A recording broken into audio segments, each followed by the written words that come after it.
हम लोगों ने रिड्यूसिंग नॉन रिड्यूसिंग कार्बोहाइड्रेट्स यहाँ तक स्टडी कर लिया था, सही ना। रिड्यूसिंग नॉन रिड्यूसिंग कार्बोहाइड्रेट जो है ये सब स्टडी कर लिया था, उसके आगे स्टडी करना है। उसके आगे जो टॉपिक्स हैं अब पहले करेंगे, ओपन चेन स्ट्रक्चर कैसे कन्वर्ट होगा साइक्लिक स्ट्रक्चर में और हॉवर्थ स्ट्रक्चर में। ओपन चेन स्ट्रक्चर कैसे कन्वर्ट होगा साइक्लिक स्ट्रक्चर में और हॉवर्थ स्ट्रक्चर में। और याद रखना है हॉवर्थ स्ट्रक्चर वही ज्यादा यूज होते हैं, वही ज्यादा यूज होंगे, ओपन चेन स्ट्रक्चर कम यूज होगा। मैंने लास्ट टाइम एनोमर्स और एपीमर्स में डिफरेंस बता दिया था तुम्हें। एनोमर्स और एपीमर्स है, सब याद कर लिया ना आर्यन?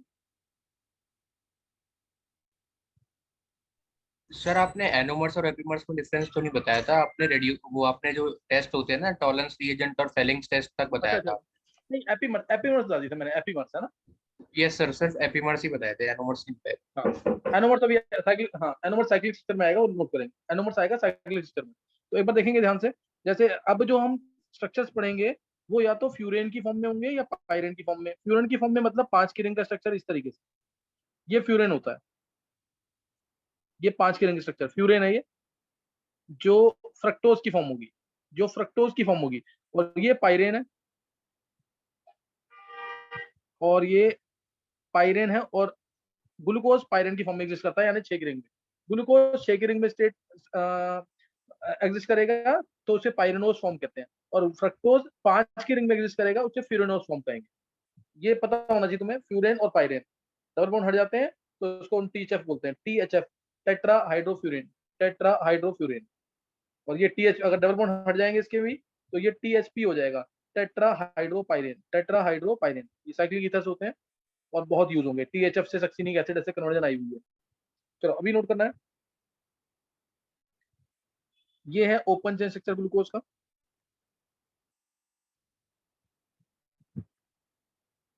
तीसरे पे उल्टा,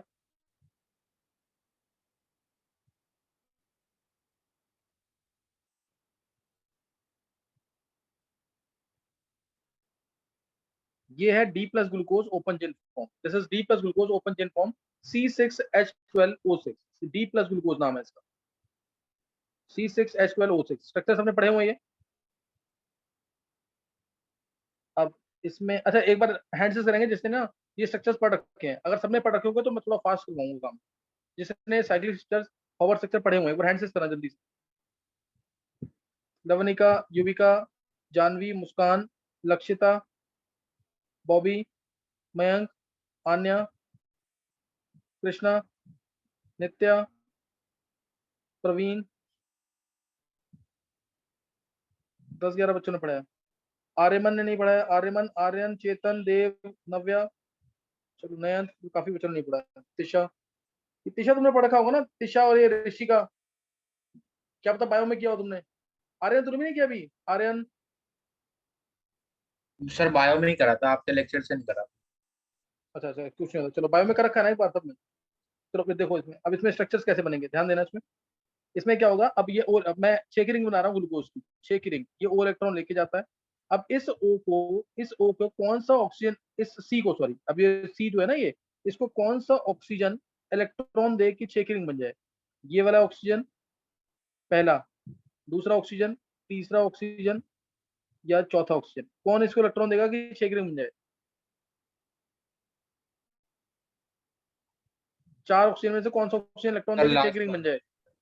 फारदेस्ट कार्यल का। लास्ट, हाँ फारदेस्ट कार्य कार्बन ये देगा इलेक्ट्रॉन। देखो ओ ने इलेक्ट्रॉन खींचे इधर, इस ओ पे आ गया नेगेटिव चार्ज, और इस सी पे आ गया, इस सी पे आ गया पॉजिटिव चार्ज। अब इस सी पॉजिटिव को ये ओ पे लोन पेयर देगा, और जब ये लोन पेयर देगा तो ओ पे आ जाएगा पॉजिटिव चार्ज। ओ पे पॉजिटिव आते ही, ओ पे पॉजिटिव आते ही यहाँ से ओ एच बॉन्ड वीक हो जाएगा क्योंकि इस ओ प्लस को इलेक्ट्रॉन चाहिए। ये ओ एच प्लस बाहर निकलेगा और ये एच प्लस जाके अटैच हो जाएगा इस ओ नेगेटिव के साथ, इस ओ नेगेटिव के साथ, और ये बन जाएगा इस फॉर्म में। ध्यान देंगे ये आ गया इस form, C O H, C O H, C तीसरे पे उल्टा, O H, C H, C H, एक ये ऐसे रहेगा CH2OH। और ये फॉर्म आ गई ऐसे इस तरीके से, ये ऑक्सीजन, इथरल ऑक्सीजन, ये आ गया। ये है अल्फा, अगर OH राइट पे है ना, OH यहाँ राइट पे है, इसे बोलते हैं alpha D plus glucose, alpha D plus glucose. या अल्फा, दूसरा नाम इसका अल्फा, नोट कर लेने के बाद, alpha D plus glucopyranose, alpha D plus glucopyranose. और अगर ये OH पहले कार्बन पे, अगर ये OH पहले कार्बन पे लेफ्ट पे हो जाए इस तरीके से,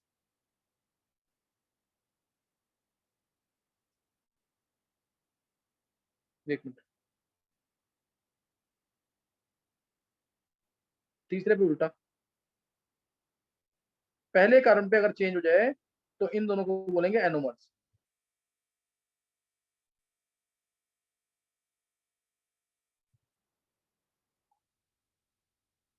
देखो किसी को कोई डाउट इसमें? ये बीटा डी प्लस ग्लूकोज है या beta D plus glucopyranose? Beta D plus glucose है या बीटा डी प्लस ग्लूकोपाइरेनोज?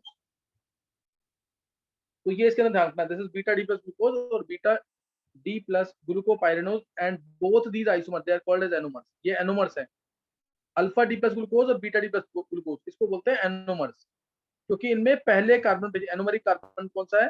पहला कार्बन, इसमें पहले कार्बन पे चेंज आ रहा है, इनमें पहले कार्बन पे चेंज आ रहा है, तो these are called as anomers, इसलिए इनको एनोमर्स बोलते हैं, क्योंकि इनमें पहले कार्बन पे चेंज आ रहा है, सही ना, पहले कार्बन पे चेंज आ रहा है, तो इसलिए इनको क्या बोलते हैं? Anomers.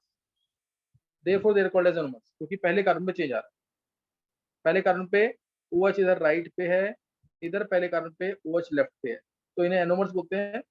Stereoisomers in which there is difference in configuration, stereoisomers in which there is difference in configuration at first carbon atom, stereoisomers in which there is difference in configuration at first carbon atom, they are called as anomers।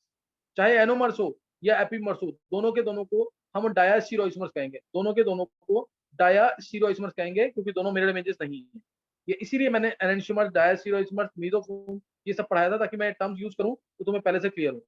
Anomers हो ये दोनों, ये क्या mirror images हैं दोनों? ये बिल्कुल mirror images नहीं है, तो इसलिए इनको क्या बोलेंगे? डायास्टीरोइसोमर्स तो है ये क्या है? डायास्टीरोइसोमर्स।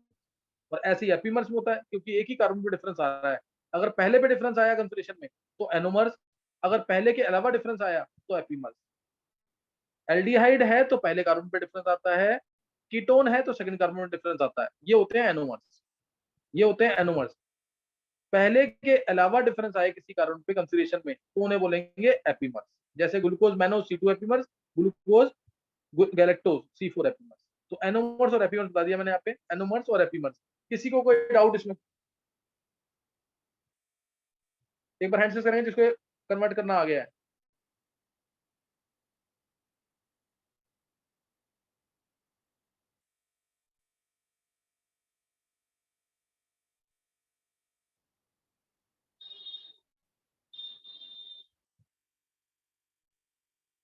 डाउट है किसी को तो पूछ लो, एक बार देख लो किसको कन्वर्ट करना आ गया है।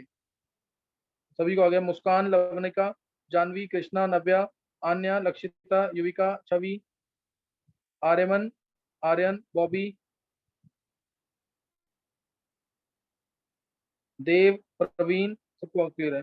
तिशा, नित्या, नयन, सबको क्लियर है? ये सबको क्लियर हो गया है? अब ये मैंने बता दिया तुम्हें एनोमर्स क्या है, एपीमर्स क्या है, इनमें डिफरेंस भी तुम्हें समझ आ गया होगा, दोनों में डिफरेंस समझ आ गया। Alpha D plus glucose and beta D plus glucose, they are called as anomers. Glucose mannose are called as C2 epimers, glucose mannose को C2 एपीमर्स कहेंगे। तो ये ओपन चेन फॉर्म थी। ओपन चेन फॉर्म की बहुत सारी limitations होती हैं। ओपन चेन फॉर्म में ग्लूकोज के अंदर एल्डिहाइड ग्रुप होता है, ग्लूकोज के अंदर एल्डिहाइड ग्रुप होता है, लेकिन क्लोज फॉर्म में तुम्हें दिख रहा होगा, साइक्लिक फॉर्म में कोई भी ना इसमें ना इसमें कोई एल्डिहाइड ग्रुप नहीं है, दोनों के अंदर कोई एल्डिहाइड ग्रुप नहीं है। इसलिए जब ये ग्लूकोज रिएक्शन एल्डिहाइड की नहीं शो करेगा तो हम बोलेंगे इस रिएजेंट के आते ही ग्लूकोज कन्वर्ट हो गया cyclic form, because of existence of glucose in cyclic form. मैं रिएक्शंस कराऊंगा तुम्हें, लेकिन ये तुम्हें पता होना चाहिए, ये तुम्हें पता होना चाहिए। अब यहाँ पे मैं बता रहा हूँ तुम्हें, इस इससे हॉवर्ड स्ट्रक्चर कैसे बनेगा, इससे हॉवर्ड स्ट्रक्चर कैसे बनेगा। जैसे ग्लूकोज है, ये आया, ये तुम्हें बनाना, तुम्हें जब तुम वेडनेसडे को आओगे तो 3 टाइम्स ये स्ट्रक्चर सारे होने चाहिए। ये मोस्ट इंपॉर्टेंट है, हॉवर्ड स्ट्रक्चर जरूर बनाना है, इसको मिस नहीं करना बिल्कुल भी। ये स्ट्रक्चर मैं बता रहा हूँ, जो भी इस साइड तुम्हें दिख रहा है ना, उसको नीचे रखना है, उसको नीचे रखना है, यानी वेज पे। तो ये OH नीचे, अगले में भी OH नीचे, तीसरे पे H नीचे, चौथे पे OH नीचे, चौथे पे OH नीचे, पांचवें वाले बल्कि ग्रुप पर रहेगा हमेशा CH2OH। ये H जो बच गया वो लगा दो पोजीशन, ये OH, ये H, ये OH, ये अल्फा डी प्लस ग्लूकोज है, this is alpha D plus glucose और ग्लूकोपाइरेनोज। ये स्ट्रक्चर हमेशा रटा होना चाहिए, अल्फा डी प्लस ग्लूकोज। ये पहला कार्बन, ये दूसरा कार्बन, ये तीसरा कार्बन, ये चौथा कार्बन, ये पांचवा कार्बन और ये ऊपर छठा कार्बन, ये 6 कार्बन है। CH2OH हमेशा ऊपर दिखाना, CH2OH हमेशा ऊपर दिखाना। अब ये अल्फा डी प्लस ग्लूकोज है। अब अगर मेरे को बीटा डी प्लस ग्लूकोज बनाना है, अगर बीटा डी प्लस ग्लूकोज बनाना है तो सिर्फ तुम्हें क्या करना है, पहले कार्बन पे OH को ऊपर कर दो, ये बीटा डी प्लस ग्लूकोज हो जाएगा, या बीटा डी प्लस ग्लूकोज ग्लूकोपाइरिन हो दो। तीसरे पे तो OH ऊपर ही आएगा हमेशा, HOH HCH2OH 1 2 3 4 5 और ये 6, इसका नाम beta D plus glucose, beta D plus glucose.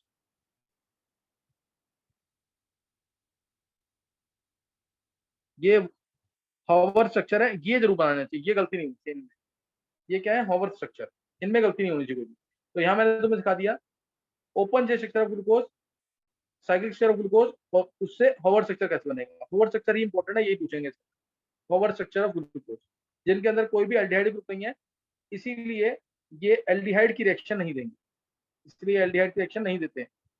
जो बहुत सारी रिएक्शन है जो एल्डिहाइड देते हैं, लेकिन ग्लूकोज नहीं देता है, तो साइक्लिक फॉर्म में आ जाता होगा उस एजेंट के आने से। तो ये तुम्हें यहाँ पता होना चाहिए, अल्फा डी प्लस ग्लूकोज और बीटा डी प्लस ग्लूकोज, इन दोनों को हम बोलते हैं एनोमर्स, इन दोनों को बोलते हैं anomers.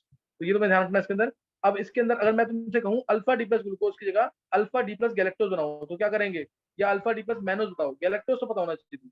Alpha D plus galactose कैसे बनेगा, अल्फा डी प्लस गैलेक्टोज कैसे बनेगा,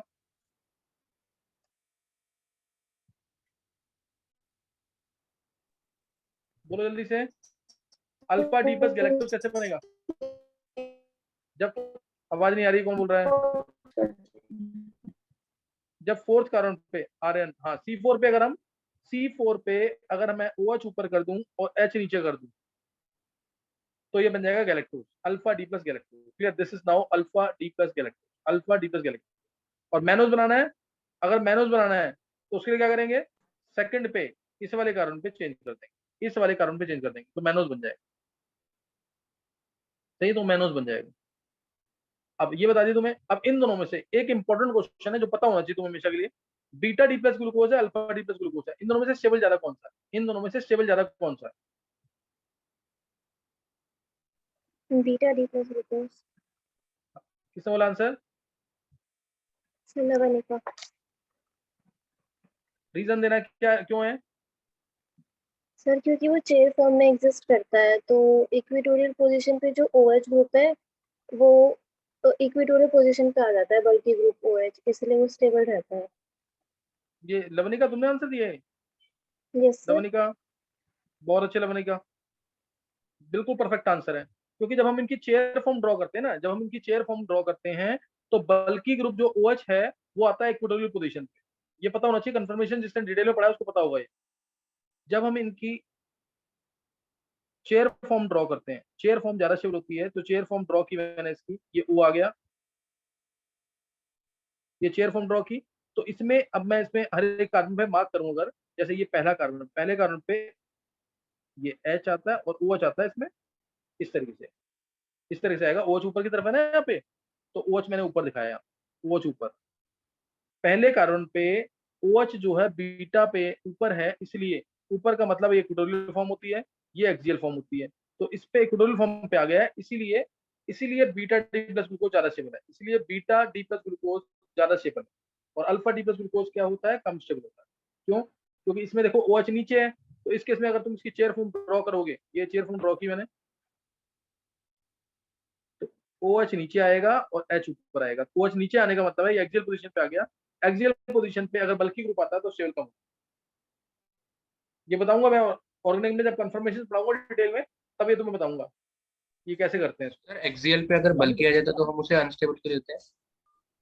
मैं तभी कह रहा हूँ ना, अरे ये मैं उसमें डिटेल में लूंगा, अभी सिर्फ ध्यान रख ले कि बल्कि ग्रुप कभी भी आएगा ना कंफर्मेशन के अंदर, should always be present at equatorial position. हाँ, कभी कभी वो हाइड्रोजन बॉन्डिंग कर लेता है ना, कभी वो हाइड्रोजन बॉन्डिंग कर लेगा, तो उस केस में वो एक्सियल पोजीशन पे भी आ सकता है। क्लियर है कि नहीं, ये सब डिटेल दूंगा कंफर्मेशन जब पढ़ाऊंगा। सही है आर्यन, यस सर।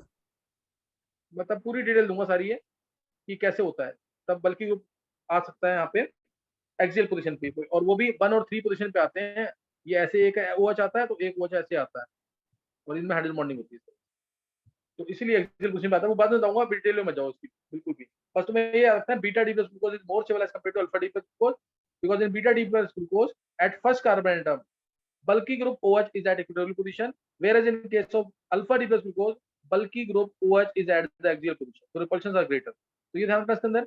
यहाँ मैंने तुम्हें alpha D plus glucose beta D plus glucose बता दिया, रटा होना चाहिए। मैंने तुमसे बोला alpha D plus glucose draw करो, इमीडिएटली तुम्हारा आंसर आ जाना चाहिए, ये अल्फा डी प्लस, मतलब बिल्कुल रटा स्टेप से होना चाहिए। बायो बच्चों सबको पता होगा, HOH तीसरे पे उल्टा OH, फिर HOH, फिर तीसरे H और CH2OH, मतलब जल्दी से बनाना आना चाहिए तुम्हें। ये 6 कार्बन है, 1 2 3 4 5 और ये 6। ये इसलिए इतनी प्रैक्टिस कर लेना इसकी कि मैं स्ट्रक्चर बोलूं तुम्हें तो तुम्हें आता होगा।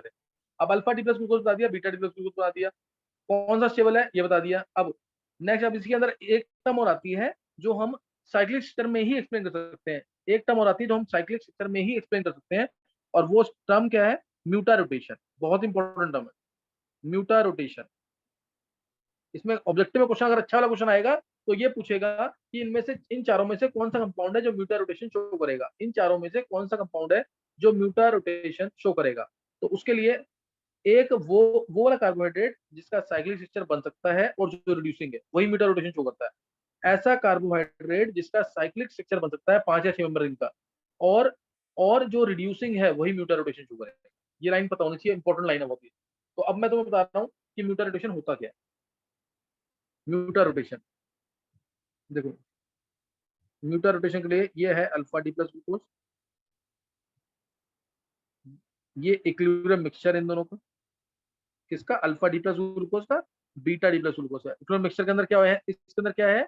अल्फा डी प्लस ग्लूकोज है, बीटा डी प्लस ग्लूकोज है, और लेस देन 0.5%, यानी बहुत कम अमाउंट में, बहुत कम अमाउंट में ओपन चेन फॉर्म भी है इसके अंदर। ये याद रखना, बहुत कम अमाउंट में ओपन चेन फॉर्म भी है beta D plus glucose. Alpha D plus glucose की, अल्फा डी प्लस ग्लूकोज की जो रोटेशन होती है, जो इसकी ऑप्टिकल रोटेशन होती है, वो 111 डिग्री की होती है। 111 डिग्री की इसकी रोटेशन होती है, और इसकी बीटा डी प्लस की रोटेशन जो होती है वो 19.2 डिग्री की होती है।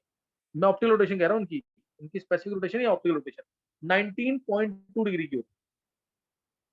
और मेल्टिंग पॉइंट ज्यादा किसका होता है? Beta D plus. हालांकि दोनों का बहुत क्लोज मेल्टिंग पॉइंट होता है, बहुत ही क्लोज मेल्टिंग पॉइंट है, लेकिन फिर भी बीटा का ज्यादा है, याद रखना, क्योंकि बीटा ज्यादा स्टेबल होता है। मतलब 150 डिग्री सेल्सियस है तो दूसरे का 140 डिग्री सेल्सियस, ज्यादा डिफरेंस नहीं है बहुत। तो अभी आ गया इक्विलिब्रियम मिक्सचर, आ गया यहाँ पे। इक्विलिब्रियम मिक्सचर में क्या क्या है? इक्विलिब्रियम मिक्सचर में क्या है? 19.2 डिग्री लिखा मैंने आप, 64% इसके अंदर बीटा है और 36% अल्फा है। अब तुम्हें निकालना है कि इस इक्विलिब्रियम मिक्सचर की रोटेशन क्या होगी, इस इक्विलिब्रियम मिक्सचर की रोटेशन क्या होगी, निकाल के दिखाओ जल्दी से।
निकाला कितने आंसर? 77.95? नहीं नहीं नहीं, जो रोटेशन निकालोगे ना ये 52.5 डिग्री की आएगी। 52.5 डिग्री की कैसे आएगी? 50, यूवी का 53% क्यों लिख रहे हो तुम? डिग्री लिखो ना यूवी का। Yes sir, 53 degree. हाँ, 111 डिग्री की इसकी रोटेशन है, 19.2 डिग्री की इसकी रोटेशन है। तो तुम क्या करोगे सीधा 64 इंटू 19.2 डिग्री और प्लस 36 इंटू 111 डिग्री बाय में टोटल 100, ये सॉल्व करोगे ये आ जाएगा 52.5 डिग्री। ये न्यूमेरिकल है, ये निकालना आना चाहिए तुम्हें इसका, सही ना? Mole fraction into optical rotation.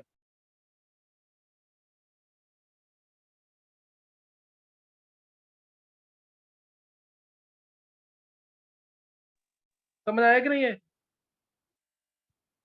समझ आ गया कि नहीं? ये क्वेश्चन करना आ गया, कैसे करना है? Yes sir. Mole fraction into optical rotation, mole fraction into optical rotation, mole fraction into optical rotation, इससे हो जाएगा उसको क्वेश्चन सॉल्व। सही है, तो ये ध्यान रखना, इसके अंदर एक क्वेश्चन करना आना चाहिए तुम्हें, गलती ना हो इसके अंदर कोई। नेक्स्ट नोट करेंगे अब। ये अब इसके अंदर म्यूटर रोटेशन की डेफिनेशन क्या है? टाइम के साथ साथ अपने आप ही, टाइम के साथ साथ अपने आप ही 111 डिग्री रोटेशन कन्वर्ट हो जाएगी किसमें? 52.5 डिग्री में। और टाइम के साथ साथ अपने आप ही बीटा डी प्लस की ग्लूकोज की जो रोटेशन 19.2 डिग्री की है, वो अपने आप ही कन्वर्ट हो जाएगी 52.5 डिग्री में, अपने आप ही कन्वर्ट हो जाएगी ये विद टाइम। इसी को बोलते हैं म्यूटर रोटेशन, इसी को क्या बोलते हैं? Mutarotation. क्या बोलेंगे, क्या बोलेंगे इसके अंदर, क्या बोलेंगे? Spontaneous change in the specific rotation of an optically active compound, ये ऑप्टिकली एक्टिव कंपाउंड है। Spontaneous change in the specific rotation of an optically active compound with time to an equilibrium value, with time to an equilibrium value. Equilibrium value क्या है? 52.5 degree. This is called as mutarotation and is shown only bye those carbohydrate whose cyclic structure can be drawn and which are reducing। तो इसलिए मैं तुम्हें बोल रहा हूँ direct कि जो ओपन चेन जो मोनोसेकेराइड्स हैं उनका वो म्यूटर रोटेशन शो करेंगे, जो डाइसेकेराइड्स हैं वो भी म्यूटर रोटेशन शो करेंगे एक्सेप्ट सुक्रोज। या फिर कई बार क्वेश्चन के अंदर ना तुम्हें 4 ऑप्शन देगा, चारों में स्ट्रक्चर बना के देगा, वो तुम्हें ढूंढना है कि कौन सा रिड्यूसिंग है, कौन सा नॉन रिड्यूसिंग। वो मैं तुम्हें आगे बताऊंगा अभी, लेकिन लाइन तुम याद रखना, ऑब्जेक्टिव के लिए अच्छा क्वेश्चन यही बनेगा कि कौन सा इसमें से म्यूटर रोटेशन शो करेगा। तो ऐसा कंपाउंड जिसका साइक्लिक स्ट्रक्चर बन सकता है, ऐसा कार्बोहाइड्रेट जिसका साइक्लिक स्ट्रक्चर बन सकता है, और जो रिड्यूसिंग है उसी का वही मीटर रोटेशन शो करेगा। और ऐसे ही कंपाउंड्स आगे मैं बताऊंगा टॉपिक ओसाजोन फॉर्मेशन, वो ओसाजोन फॉर्मेशन भी करते हैं, ये भी क्वेश्चन आता है। ओसाजोन फॉर्मेशन किसका होगा? O S A Z O N, उसमें भी यही है, यही कंडीशन। तो ये तुम्हें इसके अंदर ध्यान रखना है। म्यूटर रोटेशन बता दिया मैंने तुम्हें, सही है, म्यूटर रोटेशन बता दिया मैंने तुम्हें। अब नेक्स्ट नोट करना आगे, म्यूटर रोटेशन ये क्लियर हो गया। और न्यूमेरिकल जरूर करना है इसका, इसकी याद रखते हो, याद भी कर लेना, ये वाली चीज और ये वाली चीज याद करते हो, याद भी कर लेना म्यूटर रोटेशन से रिलेटेड। अब इसके अंदर अब इसके अंदर ये खत्म हो गया ना। अब ग्लूकोज का साइक्लिक स्ट्रक्चर बता दिया मैंने तुम्हें। अब मैं साइक्लिक स्ट्रक्चर बता रहा हूँ फ्रक्टोज का, फ्रक्टोज का साइक्लिक स्ट्रक्चर। उसके लिए ये फ्रक्टोज बनाया मैंने, C double bond O keto group, यहाँ CH2OH, सी तीसरे पे उल्टा HOH, चौथे पे सेम OH राइट में, पांचवे पे CHOH,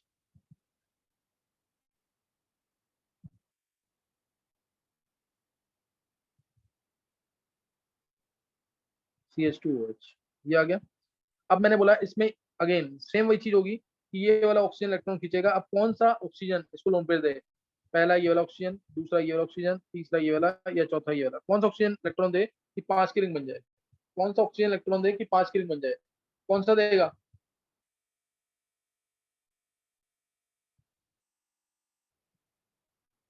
कौन सा ऑक्सीजन इलेक्ट्रॉन दे कि 5 की रिंग बन जाए?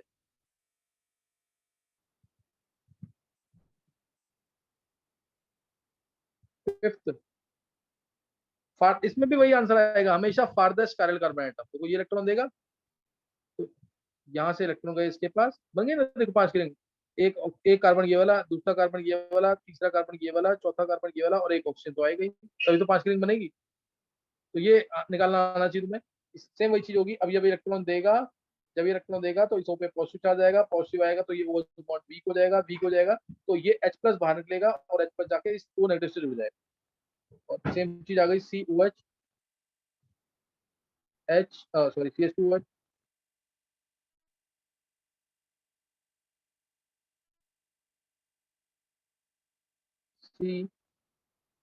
COHH, CHOH,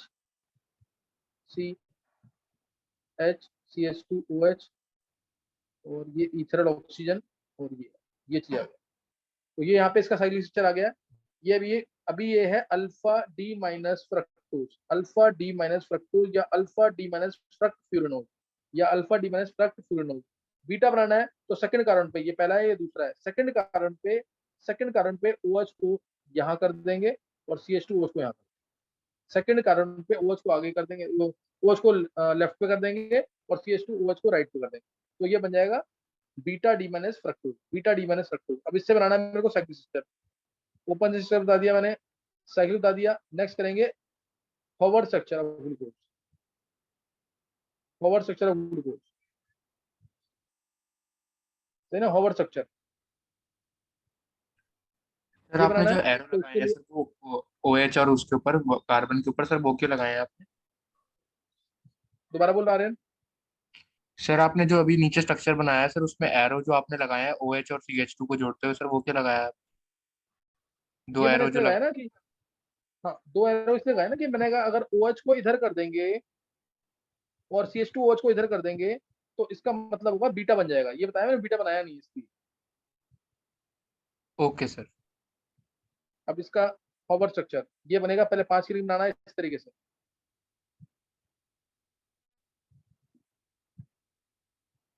ये दिखा दिया। अब OH पहले वाले का दूसरे कार्बन पे OH कहाँ है, नीचे की तरफ, राइट में है तो नीचे, नीचे CH2OH ऊपर आ जाएगा। जो भी राइट में है उसको नीचे कर दो, ये नीचे आएगा, ये नीचे आएगा और CH2OH ऊपर आना ही है। ये H, ये H, ये OH, ये 1, ये 2, ये 3, ये 4, ये 5 और ये 6, ये आ जाएगा। ये मैंने बनाया अल्फा। और बीटा बनाने के लिए क्या करेंगे, बीटा बनाने के लिए दूसरे कार्बन पे, OH को कहाँ कर देंगे,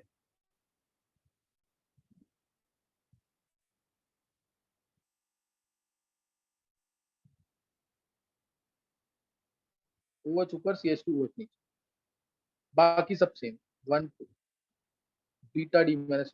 ये हॉवर्ड स्ट्रक्चर जरूर करना है, हॉवर्ड स्ट्रक्चर जरूर करना है, ध्यान रखना इसका, सही ना। अब दो बता दिए ना, अब मैं यहाँ से तुम्हें बताऊंगा स्ट्रक्चर।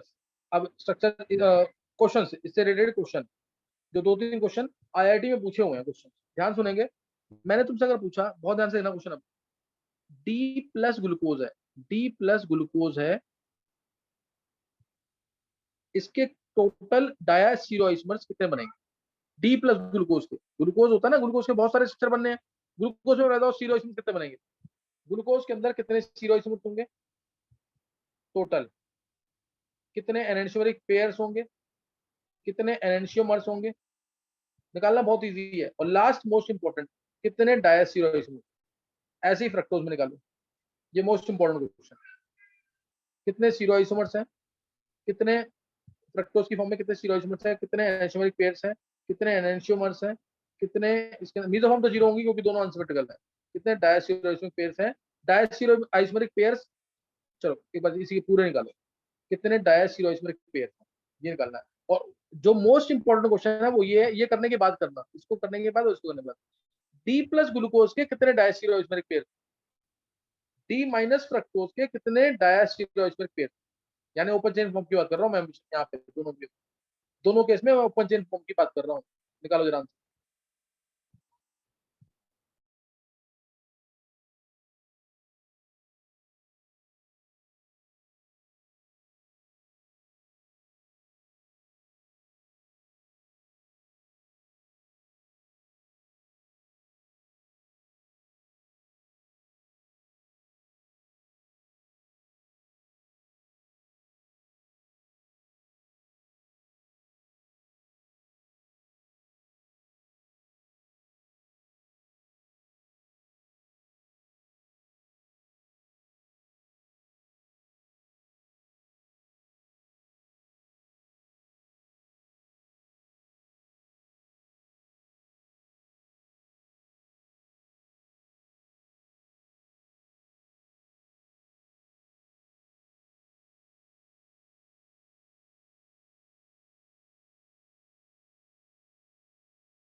हाँ रे निकाला आंसर, या किसी बच्चे ने आंसर निकाला इसका?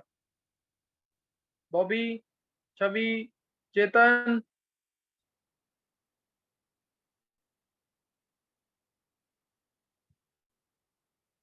दिशा,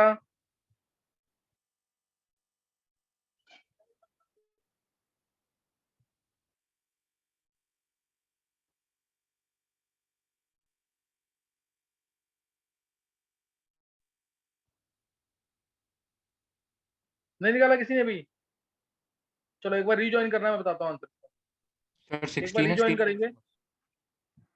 स्टीरियो तो हाँ 4 का सेंटर है, 16 आ जाएंगे। सर फिर एक बार डायस तुम लोग ना रीजॉइन, हाँ एक बार 14 आ ना, हाँ रीजॉइन करना, फिर मैं बताता हूँ।